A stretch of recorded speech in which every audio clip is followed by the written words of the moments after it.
So I'm gonna take the risk because I'm having like, I don't know, 4% left on my microphone, which is not good.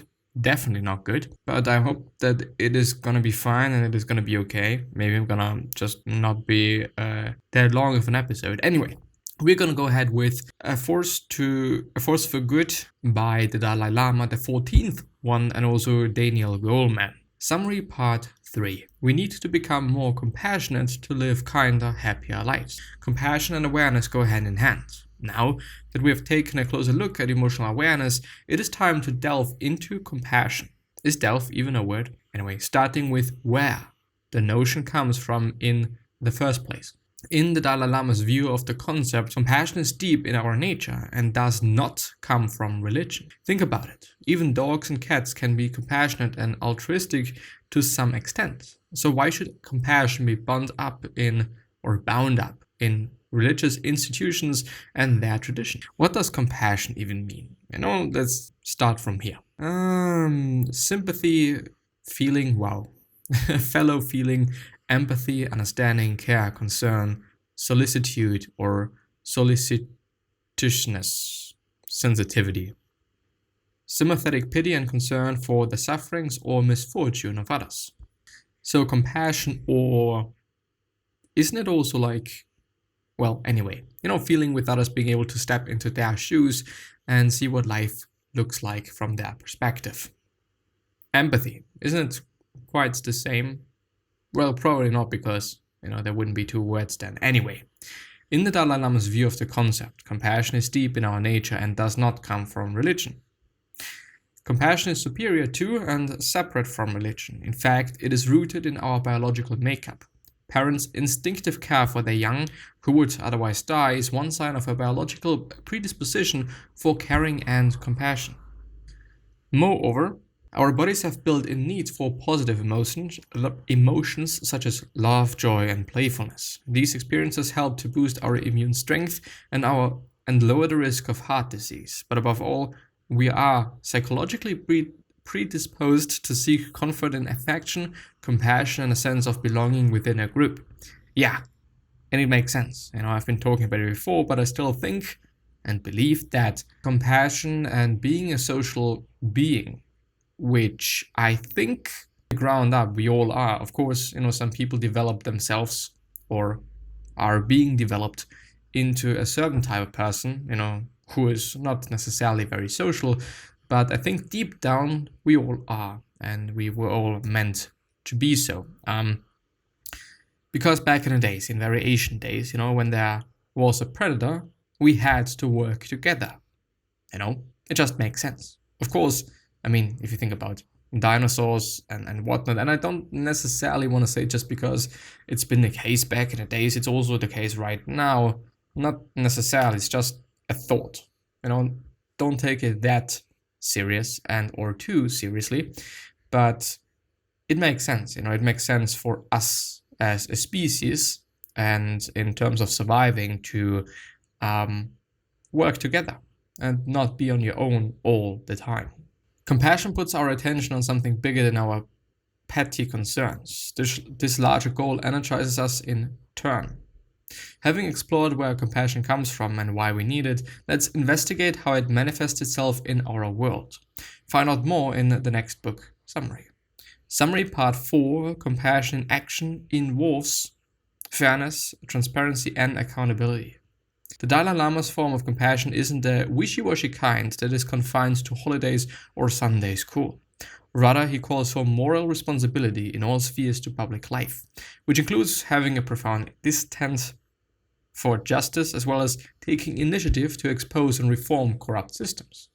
3 principles exemplify such compassion in action, the first one being fairness, the second one being transparency, and the third one being accountability. By treating everyone equally, remaining open and honest, and taking responsibility for our mistakes, we can create a powerful form of compassion to drive our actions. Compassion in action doesn't just mean relieving suffering, but also getting engaged in rectifying wrongs by actively opposing injustice or protecting people's rights. Moreover, the Dalai Lama encourages us to learn how we can reduce our destructive emotions.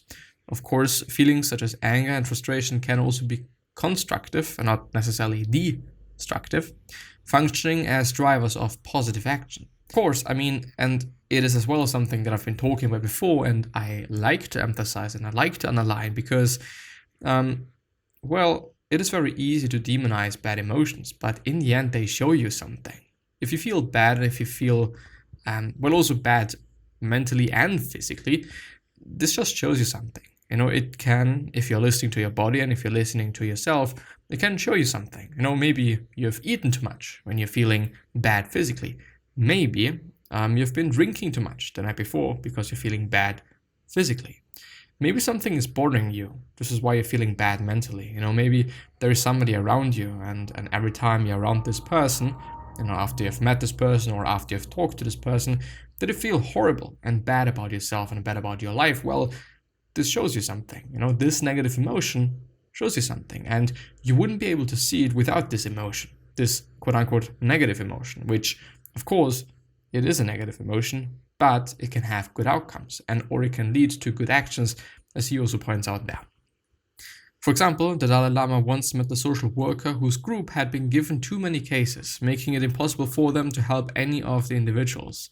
The social worker became morally outraged, and it was with this anger that he motivated his team to protest and successfully get their workload reduced.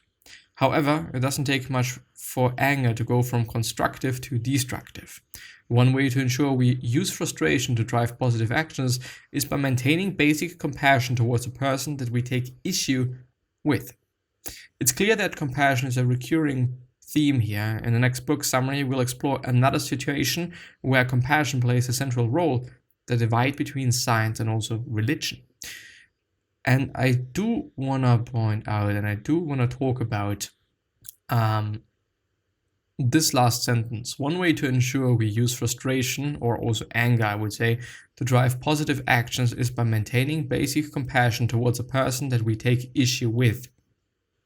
Of course, this is very easily said and pretty difficult to do, channeling one's anger. And I know what I'm talking about because I do have a pretty high amount of anger. It is something that I had to deal with and I am dealing with for quite some time, and it's not necessarily always easy. And it's actually pretty difficult in some situations to keep my cool and not rage and not explode and not do something that I'm afterwards gonna regret. But I think it makes sense to keep in mind an important person, and it makes sense to, and as funny as it may sound, but it is something that I've been talking about with a friend of mine yesterday, and this has been about you, yourself, and your ego, basically. And I've also looked it up, and Sigmund Freud is also talking about that, or was talking about that, and there's some sort of theory there, but it's kind of is the case that we have our ego and we have ourselves, our thoughts, and let's keep it with thoughts. Our thoughts are kind of separate from our body.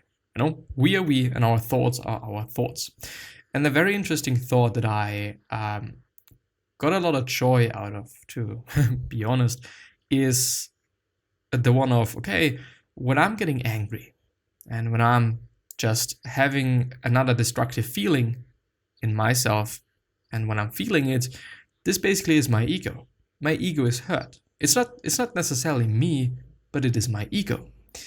And what it does to me, and what I think it does to me, is it gives me power, and it gives me a sense of, okay, maybe also compassion, trying to understand this person and trying to be empathetic. Well, yes, I am angry right now, maybe because of this and that, and maybe because I've lost that, and maybe because this happened, and this makes me feel this way and that way, and just trying to figure out why my ego is feeling a certain way, which definitely is compassion, trying to see the world through this person's or this subject's eyes.